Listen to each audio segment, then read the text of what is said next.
army of over 100,000 men marches on a Roman settlement. In front of them rides a Celtic warrior queen. Her name is Boudica, and in the next few hours she would oversee the annihilation of nearly everyone left in the city. To the Romans it was a massacre. To Boudica and her people it was justice.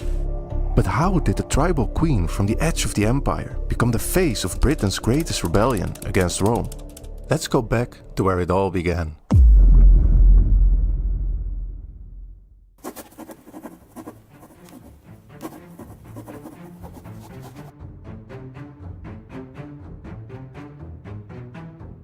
Rome controls most of the known world, including southern Britain.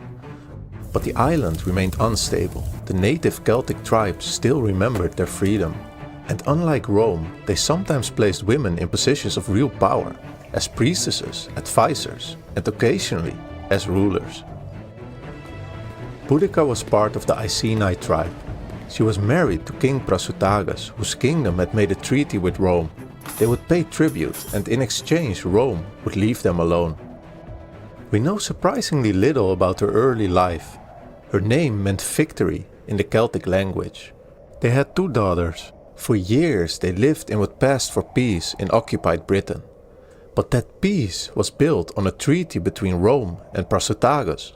And Prasutagus was getting old.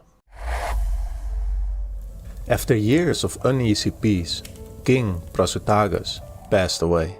In his will, he left 1/3 of his kingdom to his daughters. But Roman law didn't recognize women as legal heirs in the way Celtic law did. The moment news of his death reached the Roman administration, procurators soon headed for Iceni territory. The soldiers came and took everything. The gold, the grain, the horses, and even the nobles were taken as slaves. When Boudica resisted and refused to move, they dragged her into a public square to humiliate her. They tied Boudica to a pillar in her own village. Roman soldiers hold their daughters nearby, forcing them to watch. The procurator watches from the side with his arms crossed. He's here to make a point.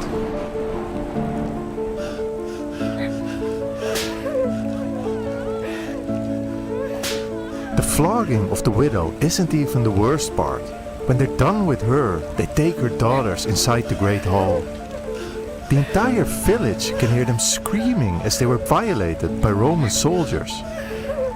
And no one moves, no one fights back, because Rome had made it very clear what happens to those who resist. When it's over, Boudica lies in the dirt, her back shredded, her daughters scarred forever, and the Romans left, satisfied they've made their statement. But humiliation doesn't always break people. Something inside her refuses. Boudica gets up slowly.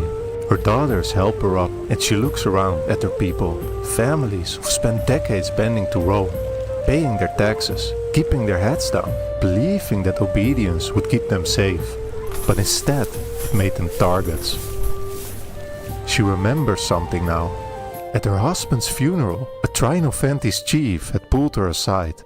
He told her of Roman soldiers committing atrocities in the south. She'd listened but said nothing. She was a widow trying to protect what little her daughters had left. She realizes this wasn't just about her tribe. Rome was doing this everywhere, to everyone, and no one was stopping them. Within days, Boudica and her daughters are traveling from tribe to tribe, rallying them to her cause. She doesn't give speeches about freedom or glory, she just tells them what happened. What the Romans did to her and her daughters, what they'll do to anyone who resists or has something they want. The answer comes fast. The Trinophantes, led by the same chief from the funeral, join first. Then the Corytani, who still remember the day Roman soldiers destroyed their temple. They all join, everyone who's been told to stay quiet and be grateful to Rome. Tens of thousands of warriors pour in from across the region, bringing weapons, supplies, and rage that's been boiling for years. These tribes have been enemies before. The Iceni and the Trinophantes fought over borders. The Corytani traded with some and warred with others. But Rome gave them something they never had: a common enemy. Boudica doesn't even have to convince them. She just points them in the right direction. South, toward Camulodunum, the oldest Roman settlement in Britannia, where veterans live in luxury on land stolen from the Trinophantes, where they built a massive temple to the dead Emperor Claudius, the man who brought the legions across the sea, a reminder that Rome owns this island. The locals were forced to pay for it and worship there. It wasn't just a settlement, it was a symbol. Boudica's army moves fast. No banners, no formal ranks, just a flood of people who've decided they'd rather fight than live under tyranny. The settlement has no walls. The 9th Legion is stationed far to the north. The governor, Suetonius Paulinus, is off conquering the island of Mona, hunting druids. But these men fought in the invasion 17 years ago. They've seen Celtic warriors run from them. They've been given land as a reward. Farms, villas, slaves. This is their retirement. Who could possibly dare to stand up against Rome? Before Boudica's forces even arrived, something strange started happening in Camulodunum. There were omens. The statue of victory in the temple precinct fell from its pedestal. Women in the town began having visions, screaming prophecies of destruction. At night, people heard wailing coming from the empty theater. The Romans dismiss it as superstitious nonsense from nervous Britons. But then, news arrived: an army of tribal warriors, tens of thousands of them, was coming. They sent desperate messages to Londinium begging for help, but the procurator only sent 200 lightly armed men. It was all he could spare. So they did the only thing they could. They fortified the temple of Claudius and barricaded themselves inside. Veterans, families, children, and whatever food and water they could carry. Some of the men are in their 50s. Their armor doesn't fit anymore. But they were legionaries once. They know how to hold a position. But then, Boudica arrives. Iceni, Trinophantes, Corytani. A massive flood, 120,000 strong, according to Roman records. There were only about 40,000 Roman soldiers in all of Britannia at this time, and most of them were hundreds of miles away. They don't stop to negotiate or demand surrender. They immediately charge and demolish Camulodunum. The Romans who didn't make it to the temple are dragged from their homes and executed in the streets. The Britons who'd been living peacefully alongside them, they don't get mercy either. Inside the temple, the defenders can hear it, the screaming, the warriors, and the city being torn apart. They held out for 2 days, praying to Jupiter, Mars, and the deified spirit of Claudius himself. But then, Boudica's forces broke through, and what happened next was a slaughter. Modern archaeology confirms the horror. Excavations have revealed a layer from this exact period, with evidence of intense fire, collapsed buildings, and human remains that were never properly buried. The city was so thoroughly destroyed that it had to be rebuilt completely. But Boudica wasn't finished, because she heard that the 9th Legion was coming for her. Quintus Petilius Cerealis is marching south with roughly 2,500 men. He'd heard what happened at Camulodunum and wanted to crush the rebellion before it spread. But Boudica doesn't retreat or dig in. Instead, she moves to meet him. She ambushes them near Camulodunum. According to Roman records, most of the infantry was lost. Cerealis barely escaped with the cavalry, fleeing back north whilst infantry got massacred on the road. A Roman legion had been defeated by what Rome called barbarians. This wasn't just a tribal rebellion anymore, this was military competence. and word spread fast. People who'd spent years cooperating with Rome started picking up weapons.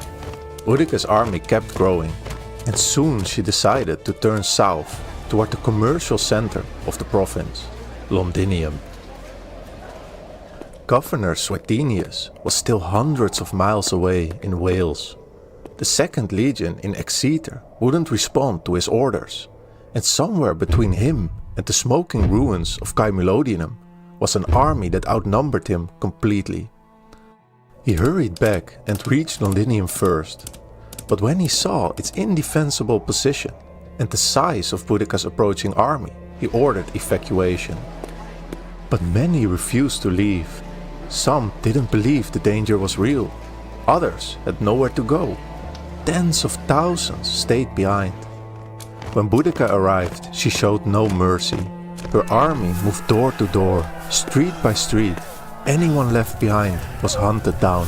The fires started immediately. Warehouses, docks, homes. The Thames turned orange from the flames. Archaeologists found a layer of red ash beneath modern London. The fire was so intense, so all-consuming, that it changed the chemical composition of the ground. Boudica knew there was no going back. This ended with either Rome leaving Britannia or her people destroyed. Only days later, she struck again. Verulamium, a city full of Britons who'd adopted Roman ways. To her, they were traitors. The city burned just like the others. 3 cities erased in a matter of weeks. Tacitus claims 70,000 people died, more Roman civilians than any enemy had managed in decades. She'd accomplished what Germanic tribes and countless other enemies of Rome had failed to do. She made Emperor Nero himself consider withdrawing from Britain. But Governor Suetonius was still out there, assembling his legions, and the deciding battle was coming. Scouts report where the Romans are assembling.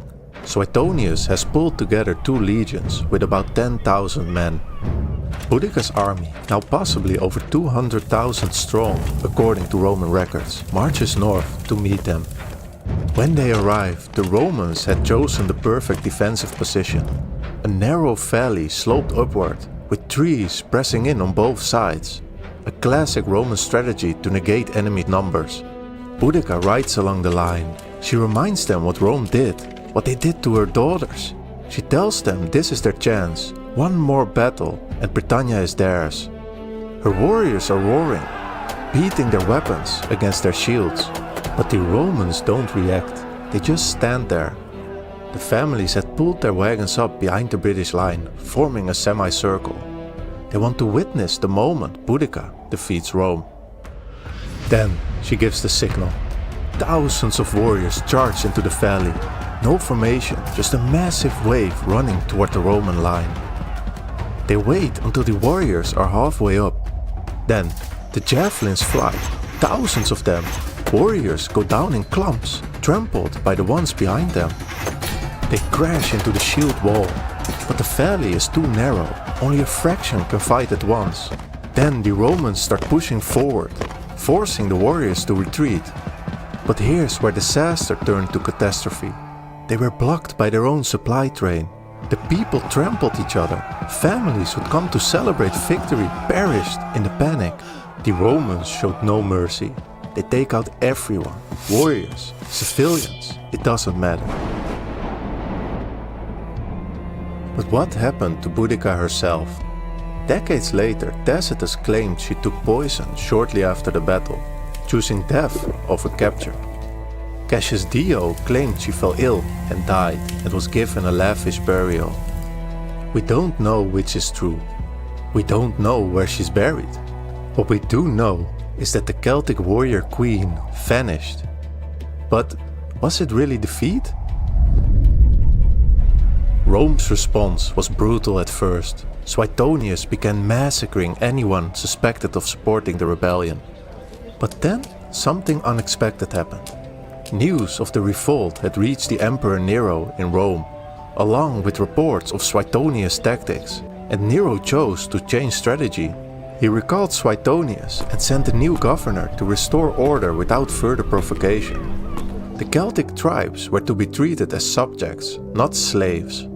The 3 cities she destroyed were rebuilt, but with actual defenses and more respect for the local customs. The most exploitative Roman practices were quietly discontinued. Boudica may have lost the war, but her rebellion changed Roman policy. Today, a statue of Boudica stands near Westminster Bridge in London, and archaeology continues to uncover evidence of her rebellion in the burned layers beneath the rebuilt cities. History doesn't remember most of the Roman procurators who ordered the flogging and stole their land, but it remembers her name, Boudica, victory. The next episode takes us from ancient Britain to the Barbary coast of North Africa. For 300 years, corsairs raided European ships and coastal towns, enslaving over 1 million people. In 1816, a British-Dutch fleet, led by Admiral Edward Pellew, sailed into Algiers with one mission: to end it. What do you think? Was Boudica a freedom fighter, or did she go too far? And if Boudica had won the final battle, would she have governed differently than Rome? Let me know in the comments.